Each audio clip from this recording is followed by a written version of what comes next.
Assalamualaikum warahmatullahi wabarakatuh.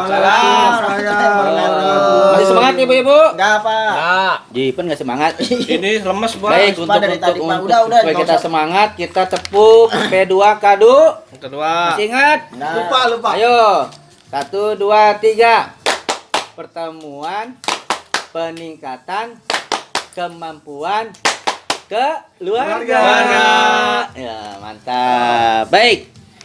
Pada kesempatan ini, insya Allah Bapak akan menyampaikan lanjutan materi tentang modul 4 perlindungan anak sesi langkah 5, yaitu deteksi dini kekerasan seksual, langkah 5 sampai dengan 7. Baik, Ibu.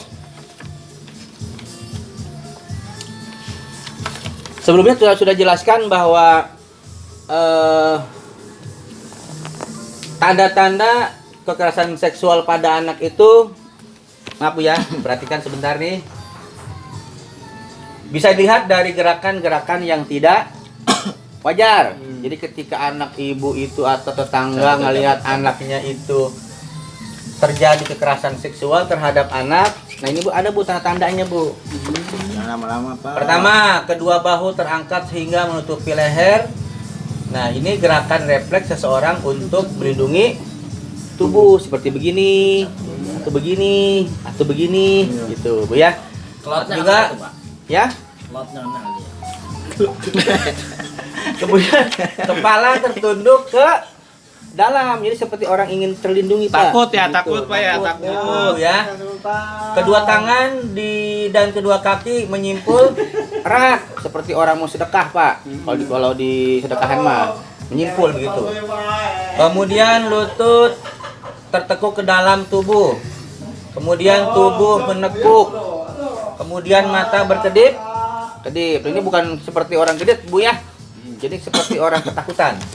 Kemudian wajah pucat, pasi dan lain-lain. Nah, ini beberapa contoh dari tanda-tanda terjadinya kekerasan seksual terhadap anak. Ini gerakan-gerakan yang umumnya tidak wajar terhadap anak yang mempunyai kekerasan seksual. Lain-lainnya apa, Pak? Ya, lainnya nanti bisa kita bahas pada selanjutnya ya, Bu ya. Kemudian tanda-tanda terjadinya kekerasan seksual, ada gejala fisik, kemudian juga ada yang gejala psikis. Ya, nih saya akan jelaskan beberapa saja.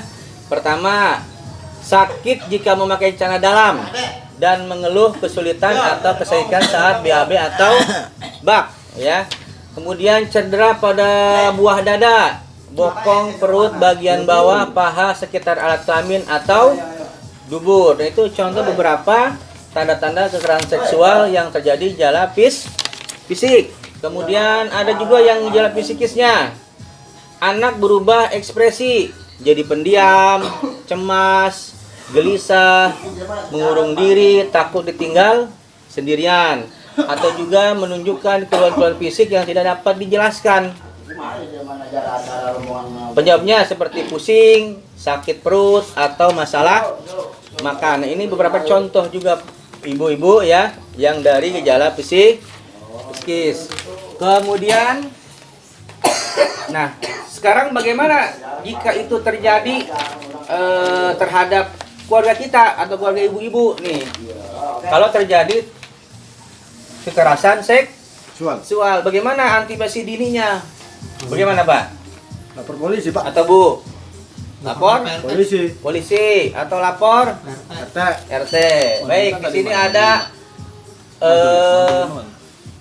5 ada dalam. sikap dan perilaku orang tua jika ada anak mengalami gejala-gejala kekerasan seksual. Nih, ini harus kita pahami Bu nih, yang sesi 11 gambar atau peringkat 12 ini. Pertama, kita tidak panik dan tidak usah marah. Itu langkah pertama, Pak. Ketika terjadi hal seperti tadi. Kemudian peluklah anak erat-erat untuk menunjukkan bahwa Anda sangat menyayangi mereka, dipeluk anaknya, bahwa kita merasa melindungi mereka, sayang terhadap mereka.